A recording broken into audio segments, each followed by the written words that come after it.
Good morning, good afternoon, and good evening. Today we have representation from 3 continents that are registered. Thank you for joining and welcome to Teleperformance TP Talks. I am Tom Gebhardt. I'll be your moderator today. I've been with Teleperformance for 18 years and I am Senior Vice President with Business Development. While CX landscape has already shifted dramatically, many companies globally are re-strategizing their CX play. And customer experience leaders need to adjust the design and implementation of customer journeys. To help answer some pressing questions, I'm joined today by Realigning, Director of Customer Support with Seagate Technology.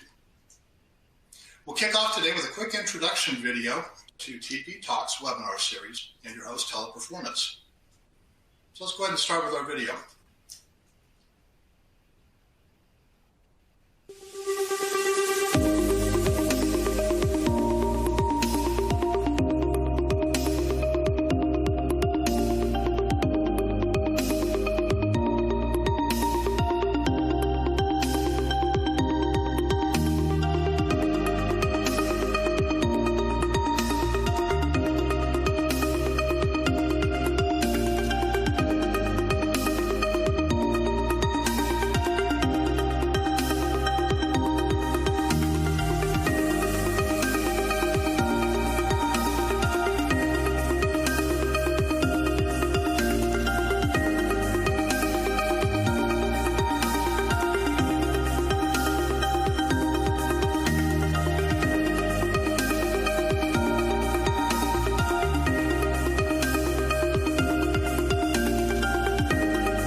So before we continue, let's cover a few housekeeping items.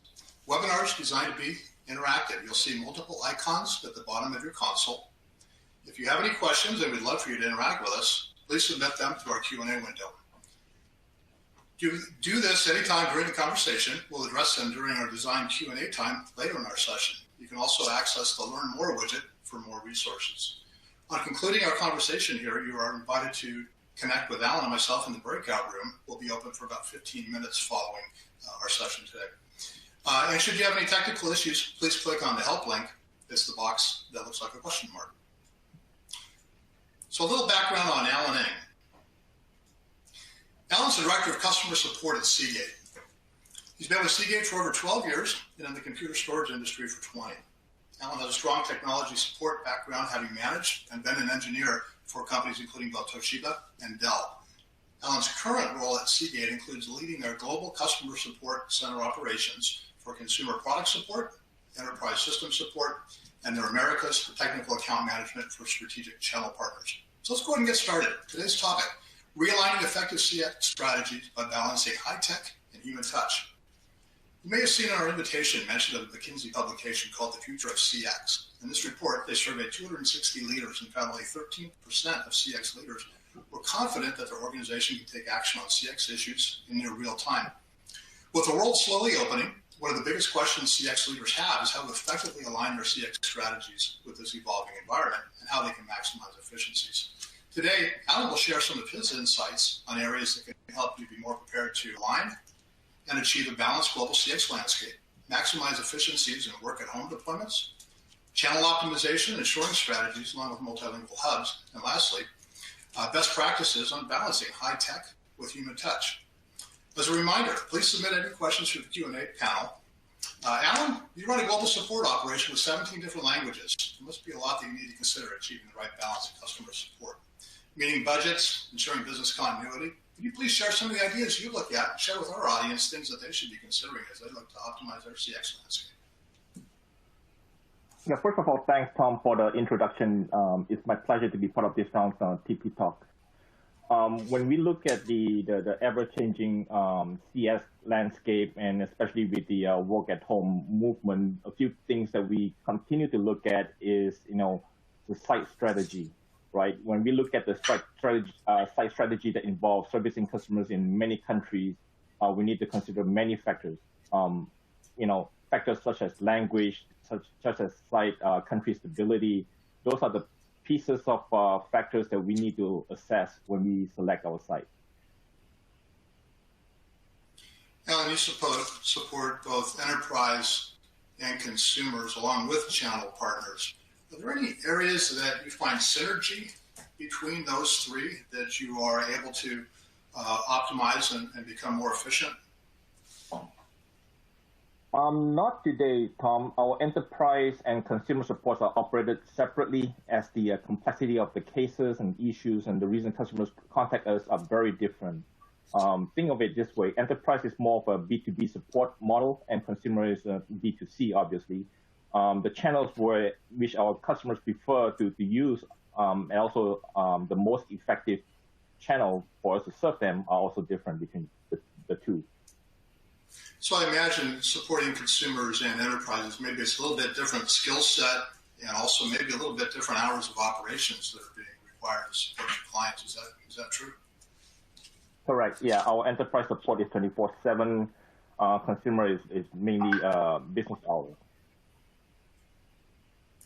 Yeah, what about resource availability? And as you look at different markets with the global infrastructure, you have some markets that, as you take a look at the U.S. here and the cost of, you certainly have resource issues and certainly cost issues as well to compound that. So you look at other markets, and how do you look at resource availability and really maximize your ability to optimize operations?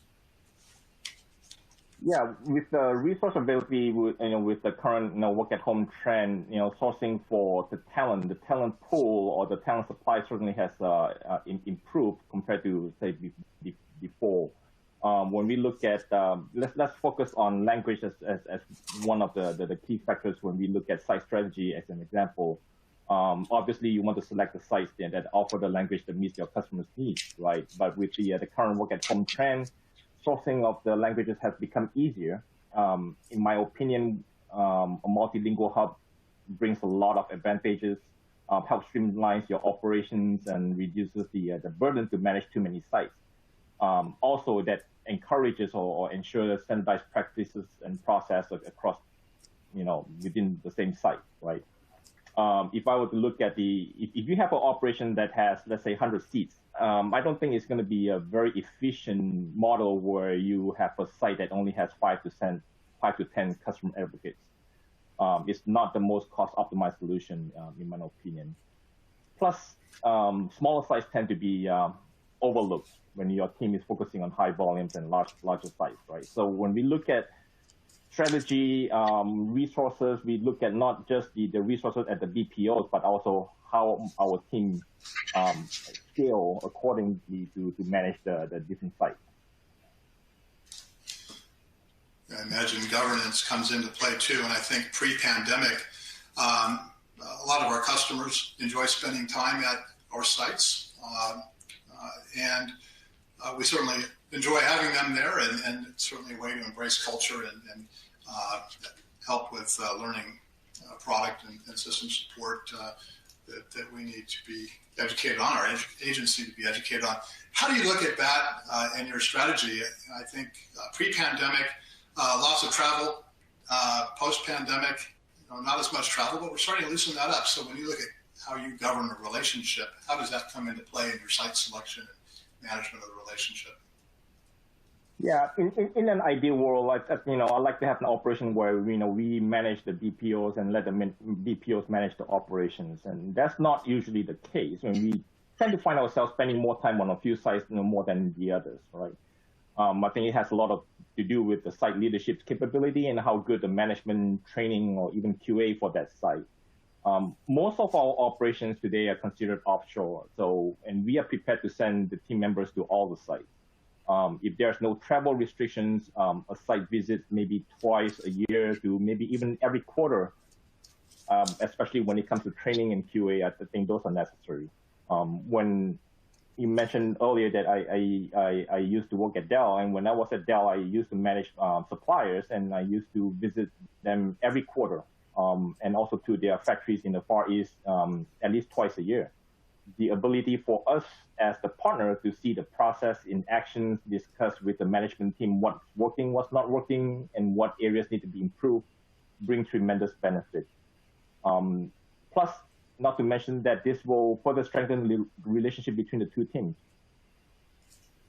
As you look at offshore, nearshore options, certainly more time to travel to offshore locations, depending on how many people you have coming, and spending time at the site, that certainly comes as a cost factor as well to be considered, right? Correct. Yep. All that is part of our operating budget. So the next topic, and we'll circle back with some questions on this, as mentioned, more towards the end of the session. Our next topic is maximizing efficiencies in work-at-home deployments, also looking at channels, shoring strategies, and dovetailing the previous conversation with multilingual hubs. Since the pandemic, work-at-home is a much more prominent role in day-to-day operations with many of the clients that I interact with. Alan, how has this changed your landscape, and what are some of the areas that those of us joining us today should be considering?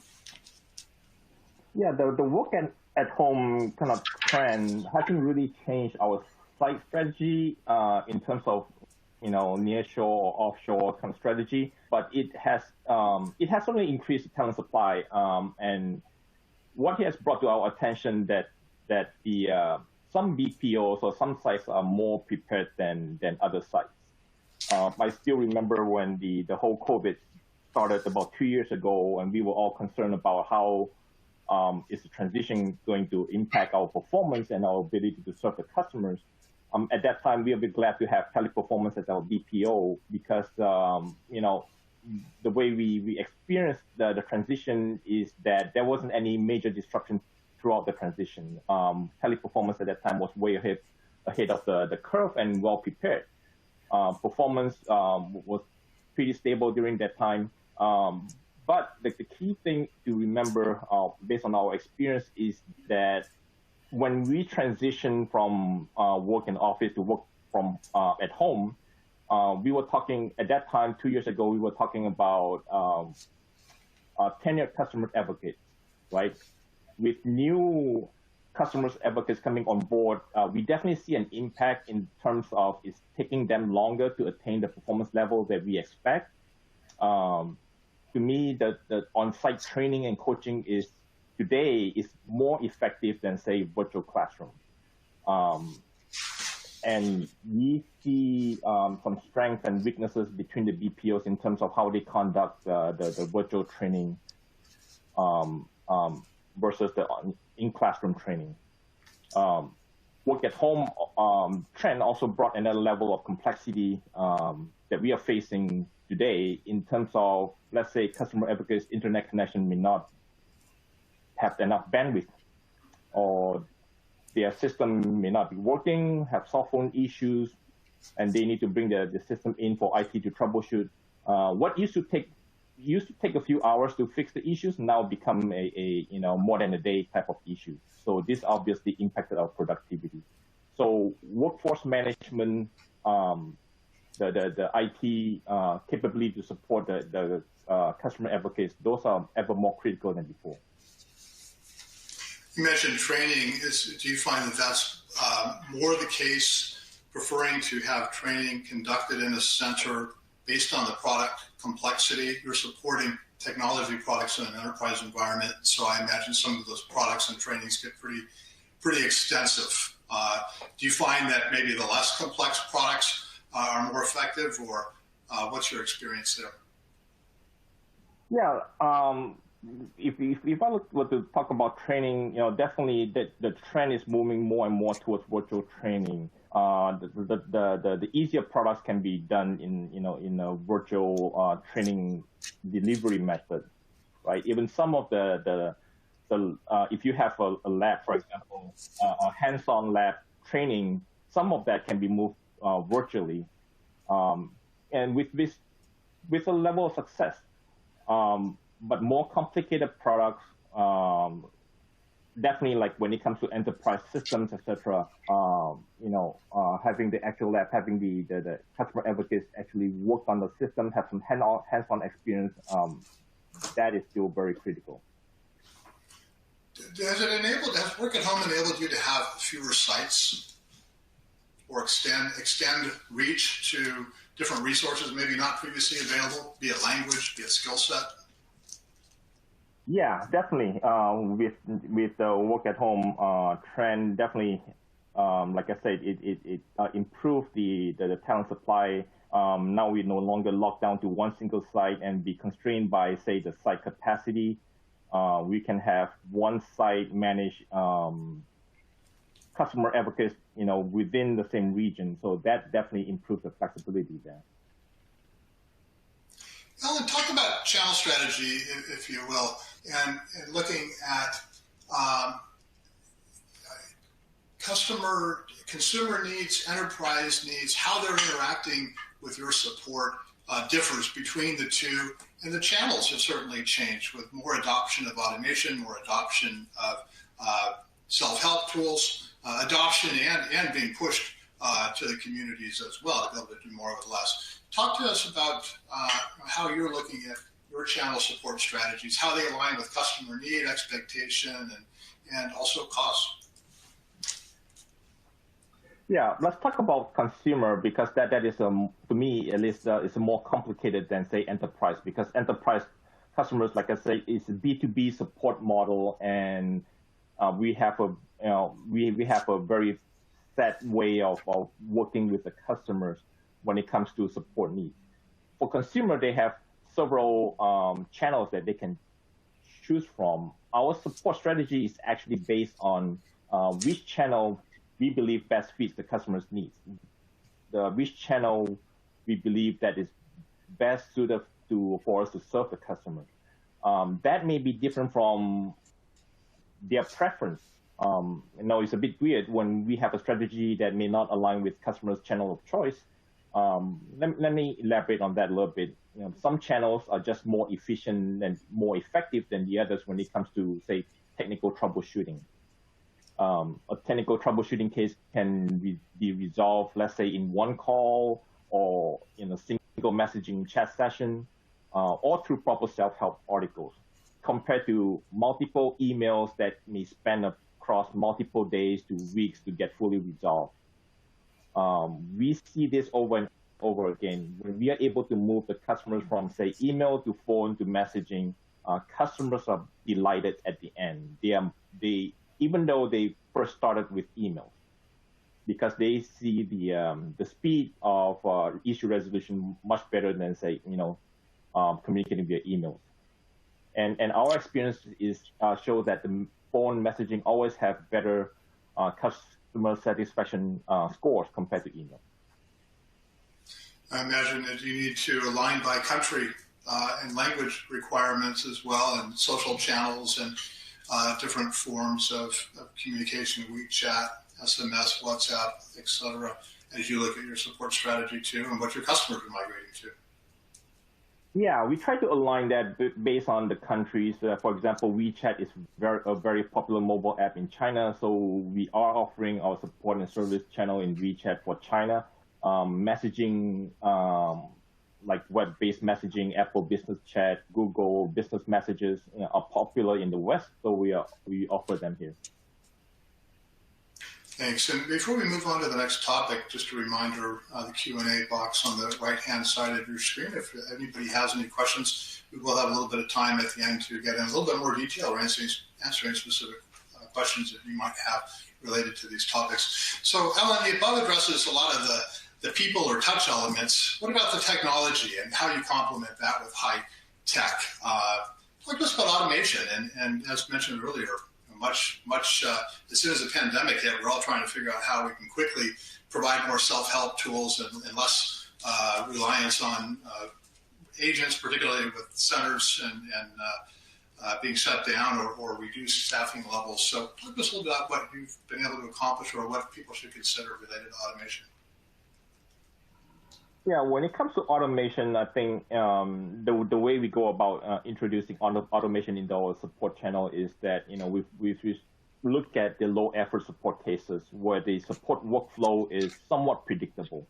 Automation to obtain customers' information, provide case status, RMA services, all those can be deployed rather easily, and it brings a lot of benefit because it helps reduce the interactions needed with, to be handled by the actual customer advocates. Some technical problem solving steps just can't be automated and still needs to be done by, humans. There are a few areas that I'm particularly excited about in terms of features. One is the intelligent voice automation that, allows us to personalize the way we greet the customers. Think of it as essentially a bot for voice where it knows the contextual information about the reason the customer is calling, and then based on the intent-based routing, move the customer to the right resources. That helped reduce the handle time and improve the customer experience. So that's one area that we are watching closely. There are also automations that actually work alongside the customer advocates and acts like a bot for support for our customer advocates based on customers' intent. This allows our advocates to improve, have a greater efficiency, and use automations to complete repetitive tasks. When you look at what you can automate, are you using analytics to help with that and looking at more the higher volume, lower complexity to start with and then kind of working your way up the chain there? Yeah, correct. Yeah, we're looking at the high volume, low effort support cases. We want to start there, make sure we master that, and have that, to our satisfaction before we move to a more complex case. One of the things you mentioned that some of the interactions are really can't be automated, and imagine when you get into enterprise environments, there's a lot of variables, additional variables that come into play with customer systems. Have you looked at automating some of that, maybe to give the agents, not to automate the whole transaction, but at least for capturing of information and being able to better prepare the technical engineer or support representative prior to that interaction with the enterprise customer in this case? To a certain level, like I mentioned earlier, like RMA services, things like that, status, when the enterprise consumer customers want to know the status of the RMA, the shipment, all that, those can be automated. But I don't foresee us automating the troubleshooting steps for enterprise because every single case are very different because of the complexity of the product itself. Now, in one area we see getting more and more traction, particularly with global customers, is translation technology and tools. Is this an area you're exploring, and particularly with more and more digital channels becoming prominent? Yeah, it is definitely an area we are exploring. We are watching and trying to understand and assess how effective that is. Right now, my opinion is translation technology is great. Actually, it helps closes the language gaps that one may have.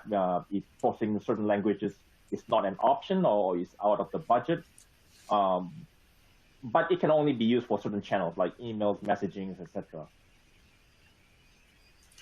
Thanks, Alan. And I see a couple of questions have come across here, and so we'd like to take time in the next 4 or 5 minutes and see if we can address some of these questions. One of the questions is, what percentage of interactions can be automated at this point? And then what's your goal over the course of the next 5 years? Yeah, I can't give you a percentage today. I think, it will be very successful, we'll be very happy if we can automate maybe 10 to 20% of our cases today. But that is just a rough number. Where do I see this? What is our goal in the next 5 years? Definitely, if we can automate all the low effort cases, to a high percentage, let's say 80, 90%, right? And that will help drive efficiency in my operation. Yeah, I think if you take a look, of course, types of products being supported will vary. If you look at the higher volume, least complex, hopefully there's some correlation to like an 80-20 rule where if you are able to get 10%, that could represent more than 10% of the volume, 10% of the interaction types. As I said, could be a lot greater volume. Another question that came in, what modes of communication for customer support are on the horizon? How might they impact operations? Video support as an example, where do you see that, and what other channels? Yeah, so if I look at our current operations today, we have phone, we have email, we have messaging. Those are the three main ones, and on the enterprise we have the portal for the customers to log cases, etc. I see an opportunity to try to move even the consumer customers to use our portal, so that they can submit their cases and we can resolve the cases there.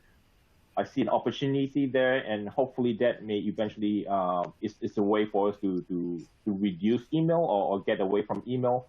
Right now we are continuing to push to move email customers to say phone and messaging, because we strongly believe that email is not very efficient and won't bring the customer experience that we desire.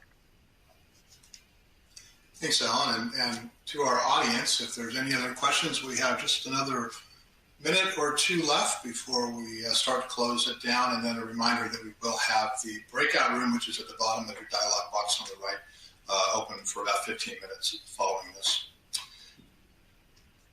If there's no other questions, and if you haven't already reviewed, resources are available in the resource window to the right of your screen. As mentioned, we'll stay around for an additional 15 minutes. And I think that's going to close our session today. Thank you, Alan, and thank you to our audience for joining TP Talks, and we look forward to seeing you again soon. Thank you.